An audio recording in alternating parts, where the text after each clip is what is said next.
সকলে তো আল্লাহ রাসূল সুপারিশ চায়, কিন্তু আল্লাহর রাসূল যদি আপনার বিপক্ষে চলে যায় তাহলে আপনার আবার কি অবস্থা হবে? যে রাসূলের সুপারিশ ব্যতীত আপনি আমি জান্নাতে যেতে পারবো না, সে রাসূল যদি উল্টা যদি অভিযোগ দায়ের করে তাহলে আপনার কি পরিণাম হবে? সেই দিন আল্লাহর রাসূল আপনার প্রতি অভিযোগ দায়ের করবে। কি অভিযোগ দায়ের করবেন? আল্লাহ তাআলা বলেছেন ওয়া ক্বালা, এবং সেই দিন বলবেন ক্বালা, একজন ব্যক্তি বলবেন, কুলু মানে তার সকল ব্যক্তি বলবেন, ক্বালা মানে নবী মুহাম্মদ সাল্লাল্লাহু আলাইহি ওয়াসাল্লাম। এখানে আল্লাহ সরাসরি বলেছেন ওয়া ক্বালার রাসূলু, সেই দিন রাসূল বলবেন। আমাদের রাসূলকে মুহাম্মদ সাল্লাল্লাহু আলাইহি ওয়াসাল্লাম।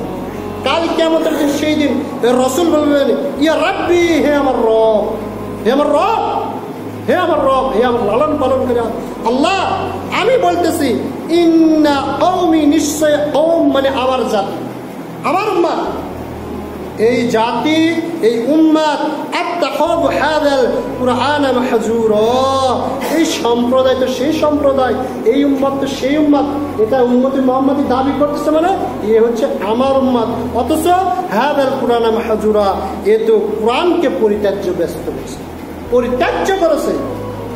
হে আল্লাহ, আমি ফরিয়াদ করতেছি, আমি এর প্রতি অভিযোগ দায়ের করছি, এই উম্মত দাবি করতেছে অথচ কোরআন পড়তে পারে না, কোরআন পরিত্যাজ্য করছে, কিভাবে উম্মত দাবি করতে পারে?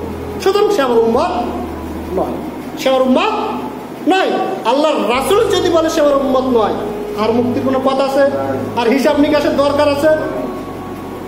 দিনী ভাই, এ দিনী মুসলিম, এখানে আল্লাহ রাব্বুল আলামিন যেটা বললেন, আল্লাহ রাসূল যেটা বলবেন, আল কুরআনু মাহজুরা, ওই ব্যক্তিকে কোরআনকে পরিত্যাজ্য করেছে।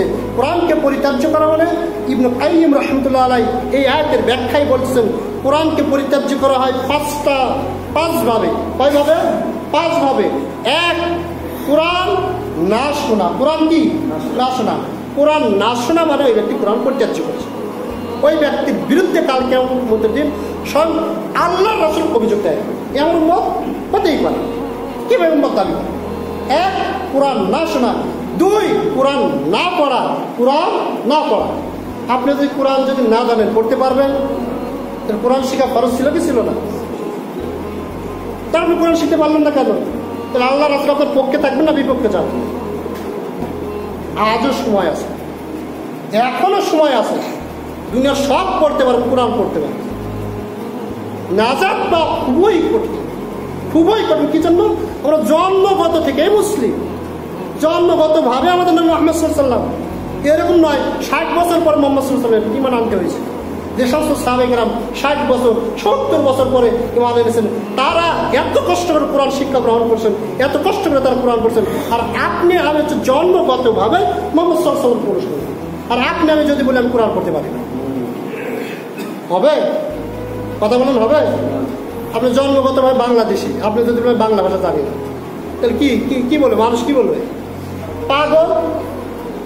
না হলে সে এলম নষ্ট হয়েছে, মাথা নষ্ট হয়ে গেছে, সে বাংলা বুঝে না।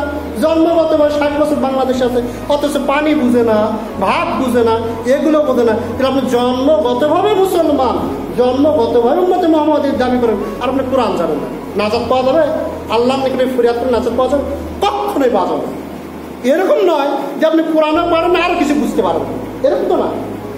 আপনি অন্যান্য সব কিছু বুঝেন না কি কোরআন? তাই ইবনে কাইয়িম রাহমাতুল্লাহ আলাইহি তিনি এই আয়াতের ব্যাখ্যায় বলছেন, এক, কোরআনটাকে না শোনা। এখানে বসেছেন, কোরআনের আলোচনা হচ্ছে, শোনা বাদ দিয়ে আপনি অন্য চিন্তা করতেছেন। দুই, কোরআনটাকে না পড়া। না পড়া মানে ওই ব্যক্তি কোরআন না জানে, কোরআনই পড়তে পারে না। তিন, কোরআন পড়ে অনেক ছেলে কিন্তু না বুঝে পড়ে, এই ব্যক্তিকে আল্লাহ রাসূল এই পরিত্যাগ করেছে। কোরআন না বুঝে যদি আপনি কোরআন পড়েন, কোরআন আপনি হেদায়েত দিবে? হেদায়েত দিবে? কখনোই দিতে পারে না। যেই জিনিস বুঝে পড়া হয় না, সেই জিনিস থেকে কোনো এলেম অর্জন করা যায় না। এই সম্পর্কে অনেক দীর্ঘ আলোচনা আছে। যেই জিনিস বুঝে পড়া না, সেটা থেকে মুখ পর্যন্তই অন্তরের ভিতর প্রবেশ করে। আর অন্তরের ভিতর প্রবেশ তখন করে যখন যে জিনিস মুখে পড়বেন পাশাপাশি বুঝে পড়বেন, তখন সেটা ভিতরে থাকে, ওটাই হচ্ছে এলেম। আর যেটা মুখে মুখে পড়ায় ওটা এলেম নয়, সবাই গেলে মুখ পর্যন্ত।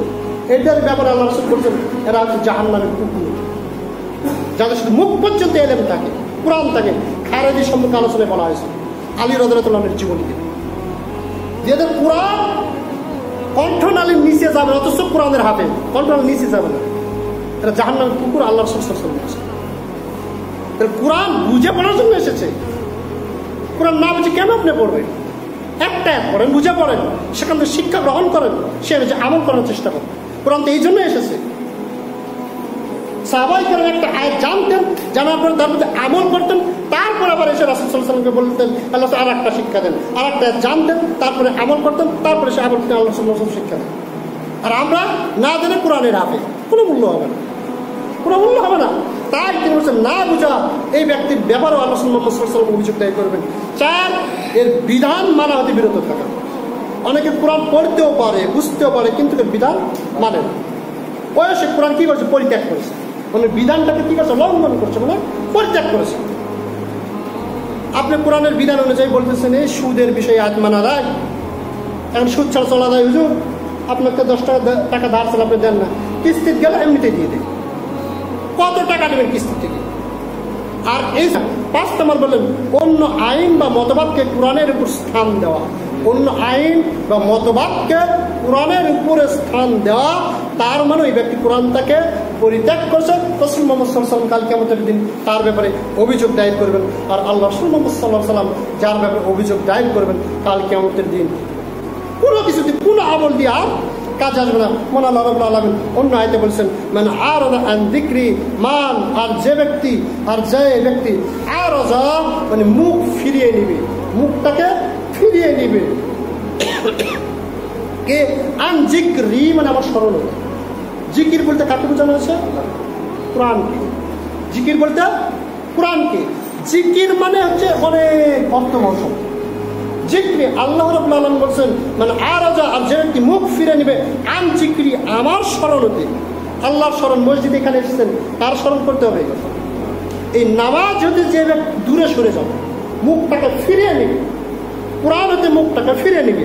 কোরআন হতে মুখটা ফিরে আপনি নেননি, 1 মাস পর্যন্ত টাকা পড়ে আছে, পড়েন না, মুখ ফিরে নিলেন না আপনি, 1 বছর হয়ে যাচ্ছে কোরআনের দিকে তাকিয়েও দেখেন না আপনি, তাহলে মুখটা কি করলেন? ফিরে নিলেন। আল্লাহ বলছেন, তারপরে বলছেন ফাইন্না লাহু মাঈশাতান যানকা, নিশ্চয় তার জীবনটা হবে সংকুচিতময় জীবন।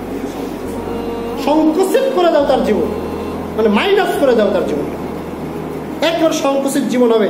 তারপরে আল্লাহ তাআলা বলছেন ওয়া নাশহরু ইয়াউমাল কিয়ামাতি আমা, আর এই ব্যক্তি কাল কিয়ামতের দিন কোরআনকে না দেখার কারণে, কোরআনকে না পড়ার কারণে, কোরআন পড়তে পারে কিন্তু পড়ে না, ওই তাকেই তুলে রেখেছে, যার কারণে কাল কিয়ামতের দিন এই ব্যক্তি অন্ধ অবস্থায়, অন্ধ অবস্থায় আমা। এর ব্যাখ্যায় মুফাসসিরিন কেরাম বলছেন অন্ধ অবস্থায় উঠবে মানে সে চোখে দেখবে কিন্তু আগুন ছাড়া কিছু দেখবে, একটাই জিনিসই দেখবে, সেটা জাহান্নামের আগুন। মানে অন্ধ, অন্য কিছু দেখতে পাচ্ছে না।